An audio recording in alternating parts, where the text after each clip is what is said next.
La ruta que estamos hablando de persuasión se podría utilizar dependiendo si queremos influir en un sistema 1 de toma de decisiones o sistema 2. Como a esa persona le lleve esa ruta central, te dice, esta es famosa, pero de criptomonedas no tiene ni idea. Genera resistencia a la persuasión. Si me dices que quedan plazas limitadas y no me dices, por ejemplo, cuántas por ruta central, ese principio de escasez me genera resistencia a la persuasión.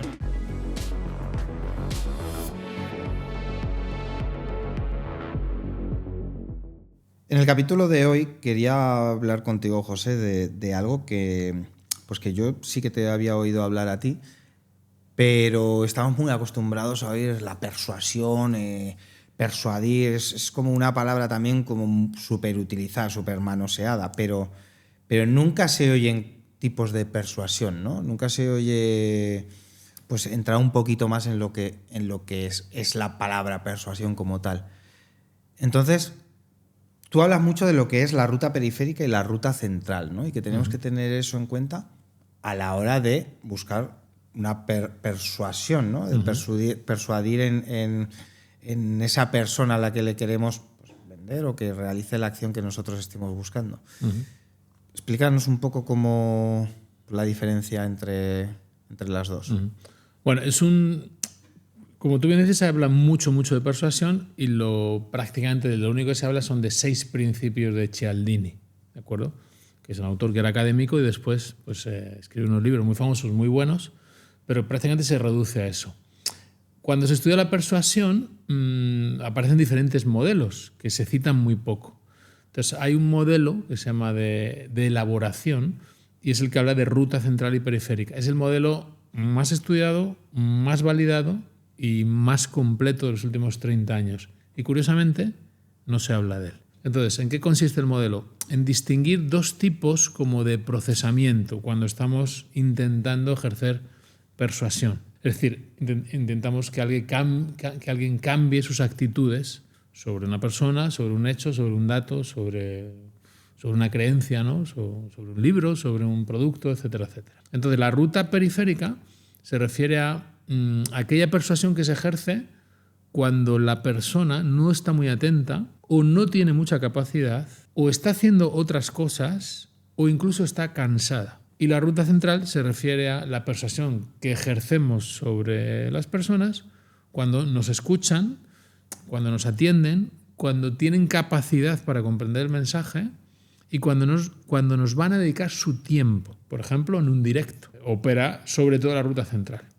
Y esas 2 rutas tienen características muy diferentes y los mensajes persuasivos no pueden ser iguales. Y hay que saber en qué momento se utiliza más una ruta que otra para precisamente favorecer la persuasión. Y esos son modelos muy científicos, muy rigurosos, el más validado, con diferencia, y sin embargo y poco oído. Es conocido. Esto, José, de la manera que lo estás explicando, ¿lo podríamos vincular con lo que es el sistema 1 y el sistema 2 de Kahneman? Que lo que habla es que tenemos como 2 formas de tomar decisiones. El sistema 1, que se compara mucho con Homer, ¿no? Ese sistema pues que tomar decisiones un poco sin pensar, ¿no? Rápidas, intuitivas, sin pensar un poco en las consecuencias, ¿no? Que aquí lo podríamos hilar con eso que hablábamos de ese 90-95 de decisiones que tomamos de una manera inconsciente, ¿no? Que está ahí en el aire. Y el sistema 2, que es el sistema que es más lógico, que tarda más, que gasta más energía del cerebro, ¿no? y que sería pues el sistema 1 cuando vamos conduciendo un poco en piloto automático, pensando en otras cosas y haciendo otras cosas, y el sistema 2, pues que sería, si yo ahora te pregunto cuántos son 36 por 12, ¿no? ¿Tendría algún tipo de relación? A ver, es diferente porque los sistemas de Kahneman, que son modos de pensamiento y de toma de decisión, y en cambio el modelo de influencia es para ejercer persuasión. Entonces, claro, son 2 temas, tienen cierta similitud, pero uno es para persuasión y otro es toma de decisión, formas de pensamiento. Pero el periférico, o sea, la ruta que estamos hablando de persuasión se podría utilizar dependiendo si queremos influir en un sistema 1 de toma de decisiones o sistema 2. Es que depende, claro, es como muy general. Es decir, en un ejemplo concreto, si la persona me está escuchando, si me está atendiendo, está en ruta central. Y ahí lo que opera son los argumentos. Claro. Yo tengo que dar argumentos.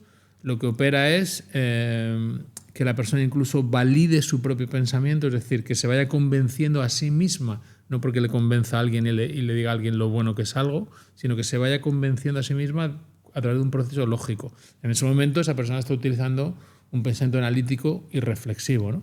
Mientras que el resto del tiempo que no atiende mucho o que no capta diferentes señales, ahí está la ruta periférica. Es decir, la ruta periférica puede ser, por ejemplo, el diseño, puede ser el logo, puede ser el branding, puede ser el color, ¿no? Puede ser a veces la apariencia, puede ser a veces la percepción rápida del estatus cuando no nos paramos a pensar, cuando no tenemos fuerza. Una primera impresión. Una primera impresión, ¿no? Que son tan peligrosas, además, ¿no?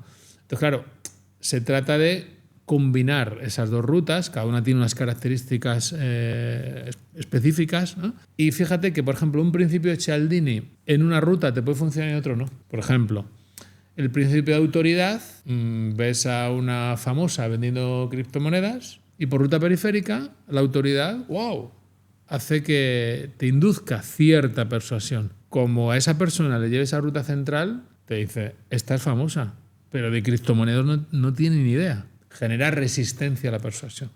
Por eso son tan, aunque sean bonitos y sean ubicuos, son tan limitados los principios de Cialdini. Porque creer que un principio afecta a todo el mundo es no conocer las diferencias individuales, no saber leer el comportamiento de los humanos, intentando que todos sean igual. El principio de escasez, pues funcionará por ruta periférica en algún caso. Pero si me dices que quedan plazas limitadas y yo he visto que... y no me dices, por ejemplo, cuántas, pues ahí estás utilizando, y yo me paro a pensar, por ruta central, porque te estoy atendiendo, ese principio de escasez me genera resistencia a la persuasión. Está ocasionando lo contrario. Lo contrario. Ahí está la importancia de utilizar bien, en este caso, por ejemplo, los principios de Cialdini, ¿no? O sea, si tú pones, quedan 6 plazas de 30... Uh-huh. Ahí sí, ¿no? Porque ahí yo lo estoy viendo y estoy diciendo, hostia, había 30 y quedan 6, quedan muy pocas con respecto a las que había.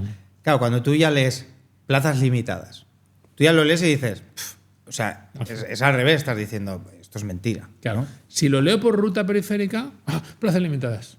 He visto el mensaje rápido, no lo estoy reflexionando, lo veo lateral, periférico. Pero si lo leo detenidamente, es ruta central. Entonces, un principio, en vez de ser universal, lo que nos demuestra es que funciona según en qué momento y según a qué persona. Entonces, como siempre, algo que es muy, muy conocido y que parece que es la bomba, tiene mucha relatividad, hay que saber usarlo. ¿Y cómo se sabe usar? Entendiendo un modelo de persuasión, un modelo científico de persuasión, en este caso ruta central o periférica, y entendiéndolo dónde, en un contexto de personalidad, inteligencia e identidades sociales. Es lo que te iba a decir, que al final...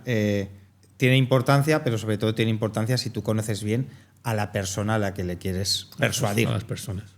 ¿No? Y entonces, dependiendo de cómo sea esa persona, pues puedes utilizar unos principios, otros, o utilizar la ruta que en ese caso sea la mejor. Que alguien nos dirá, seguro, ya, pero claro, yo no puedo ir de uno en uno, por lo tanto tengo que tirar a la generalidad. No, tú puedes segmentar por grupos de personalidad y de afinidades, y puedes tener 2 o 3 avatares de grupo, ¿vale? Hay productos o hay comunicaciones que se dirigen a grandes grupos, ¿vale? Entonces, tú puedes hacer perfilado de personalidad de grupos, ¿no? Es decir, ¿qué tipo de gente necesitará esto? Y entonces ahí ya uno verá si aplica o no aplica escasez de autoridad, simpatía, etcétera, etcétera, ¿no? Pero en el fondo todos esos principios son características de un modelo más amplio, más grande, más práctico, que es el modelo central periférico. Aquí yo creo que se nota la importancia que tiene que en la corporación, ¿no? Y cada vez más a día de hoy, existe esa figura de un profesional que pueda pues, poner un poco todo esto como en común, ¿no? Y unir todas las piezas. Porque si no, tú un poco te pierdes, ¿no? Entre todas las cosas, porque claro, tú vas a lo general, pero pues muchas veces se pierde la fuerza que tiene ir a lo específico, ¿no?